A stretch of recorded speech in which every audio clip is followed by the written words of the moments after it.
हो तो बस प्रश्न बाहर आ जाए तो उत्तर भी 1 मिनट में एआई से, किसी भी प्रकार का सब काम एआई से, यानी कि एआई जैसे संकल्प मंत्र हो, एआई जैसे कहते हैं ना सारे भगवान लोग आ जाओ, सबको आमंत्रित करते हैं संकल्प मंत्रों में, तो वैसे ही क्या होता है भारत खंडे जम्बू द्वीप पे, ये गूगल आज का है ना, ये मुझे लगता है ये पूरा कंसेप्ट वही रहा होगा हमारे संकल्प मंत्र का, कि जम्बू द्वीप से शुरू करते हुए अमुक गोत्र, अमुक मतलब उसमें मैं, मेरा स्थान, मेरा गांव, मेरा देश, सब कुछ आ करके वो कैसे गूगल का के तुरंत आ जाता है, तो वो हमारे संकल्प पत्र में वैसे क्यों ही दिखाई देता है। ये सब साइंस टेक है, समझने का विषय। तो ये सब कुछ, ये जो कुछ दिख रहा है, ये हमारे लिए बड़े महत्व का विषय है। इसको बड़े सिंसियर, जब इतना बड़ा साधन आपको एआई का मिला है कि एआई से सब कुछ, तो यदि उसके प्रति हमने कहा कि सब कुछ शिक्षा में मिलने लगेगा तो क्या होगा हमारे संस्थानों का।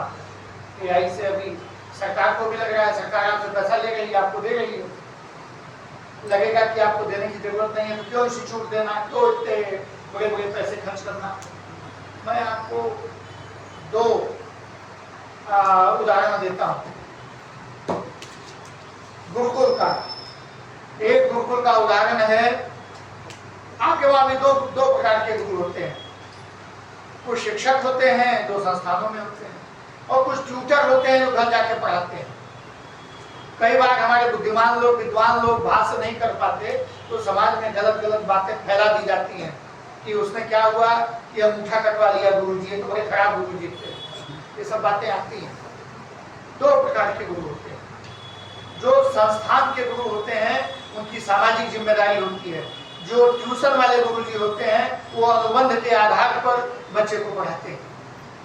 एक दौर था, वो राजपुत्रों को अनुबंध के आधार पर द्रोणाचार्य पढ़ाने गए थे, उनका अनुबंध था, बहुत अच्छे टीचर थे।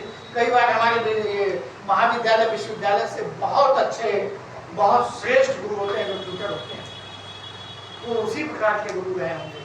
और उनका जीवन, आप उनका व्यक्तिगत जीवन देखेंगे तो लगेगा कि थोड़ी निर्धनता का था। अपने बेटे को उन्होंने आटा घोल के पिलाया, दूध नहीं था तो, लेकिन वो बड़े कुशल थे, और इतने कुशल थे कि 5 पांडवों को उनकी संभावना के अनुसार 5 विधाओं में उन्होंने एकदम बिल्कुल समझिए कि उनको प्रवीण किया। और उन्हीं में एक अर्जुन थे जिनके पुत्र परीक्षित जी हैं, पुत्र होंगे ना, नाती होंगे जी। तो अब मैं आपको बता रहा हूं कि क्या हुआ उस अनुबंध के नाते। मैं आपको ये घटना क्यों बता रहा हूं कि ये तो आपकी दृष्टि साफ हो। इस घटना को बताने के पीछे मेरा और कोई हेतु नहीं है। बड़े बड़े विद्वान जिनका अगर कुछ धर्म नीचे गिर जाए तो मैं उनसे क्षमा प्रार्थी हूँ, वही श्रद्धा होती है ना, श्रद्धा में तो किसी को भी मान लेते हैं। तो ज्ञान के प्रति श्रद्धा होनी चाहिए।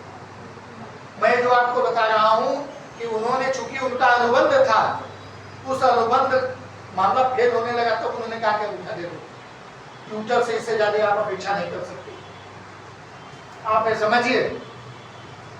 लेकिन रामचंद्र जी अपने कुलगुरु के वहां गए, पढ़े लिखे आए, समाज में जब निकले और जब हुआ कि 12 वर्ष जाना है तो किसके पास गए?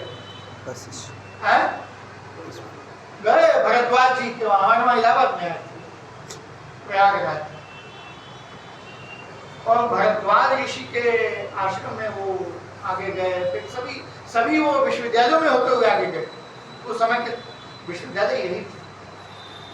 तब उन्होंने कहा कि देखो ये हड्डियों का ढेर, कि हमारे शुभ कार्यों में किस प्रकार से ये सब साइंस टेक्नोलॉजी वाले आते हैं और अपना प्रदूषण यहाँ गिरा के जाते हैं।